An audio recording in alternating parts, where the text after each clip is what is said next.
If you have saved any designs to your computer, you are able to retrieve them through a cabled connection with your Scan and Cut machine. The cable has a flat USB end and then a D-shaped end.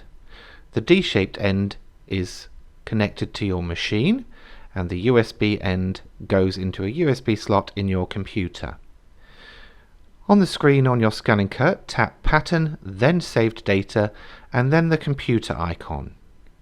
Select the pattern that you would like to use, and if necessary you can zoom in for a closer look, useful if you're using detailed designs.